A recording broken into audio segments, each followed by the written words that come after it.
হত্যা চেষ্টা মামলায় জনপ্রিয় নায়িকা নুসরাত ফারিয়াকে কারাগারে যাওয়ার ঘটনায় সামাজিক যোগাযোগ মাধ্যমে সরব হয়েছেন চিত্রজগতের অনেকেই। সমালোচনায় মুখর হয়েছেন অনেক নেটিজেন। আক্তার হোসেন জানাচ্ছেন।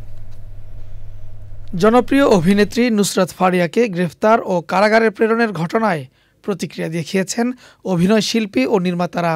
সামাজিক যোগাযোগ মাধ্যমে হতাশা ও ক্ষোভ প্রকাশ করে স্ট্যাটাস দিয়েছেন অনেকেই। জুলাই অভ্যুত্থানের পক্ষে সক্রিয়রাও ব্যক্তিগত মতামত জানাচ্ছেন সামাজিক মাধ্যমে।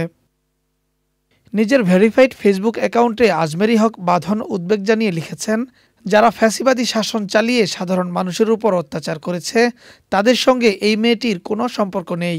এই ঘটনাটি একেবারেই গ্রহণযোগ্য নয় বলেও মন্তব্য করেন তিনি। নিজের হতাশার কথা জানিয়ে অভিনেত্রী কাজী নওশাবা লিখেছেন, দমটা বন্ধ হয়ে যাচ্ছে, কেন কি দোষে একজন শিল্পী আজ এইভাবে। ছোট পর্দার জনপ্রিয় অভিনেতা খায়রুল বাশার তার ব্যক্তিগত ফেসবুক অ্যাকাউন্টে লিখেন, উনি একজন অভিনেত্রী, ওনার কাজ অভিনয় করা।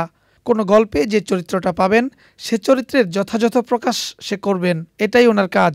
অভিনেত্রী হিসেবে একটা সিনেমায় অভিনয় করা কোনো ক্রাইম নয়। উনি রাজনীতি সচেতনও না এবং কোনো রাজনীতি করেনও না। তিনি প্রশ্ন রাখেন, বর্তমান সরকার যদি শিল্পীদের কোনো রাষ্ট্রীয় আয়োজনে ডাকেন এক্ষেত্রে শিল্পীদের করণীয় কী হবে। জনপ্রিয় চলচ্চিত্র অভিনেত্রী তমা মির্জা লিখেছেন, এদেশে শিল্পীদের কদর নেই। নির্মাতা শিহাব শাহীন লিখেছেন, অবিশ্বাস্য আর আজগুবি অভিযোগে নুসরাত ফারিয়ার গ্রেফতার হয়রানিমূলক। জনপ্রিয় নির্মাতা আশফাক নিপুণ লিখেছেন, প্রকৃত খুনি এবং অপরাধীদের বিরুদ্ধে মামলা দুর্বল করতে অন্যদের সফট টার্গেট করা হচ্ছে।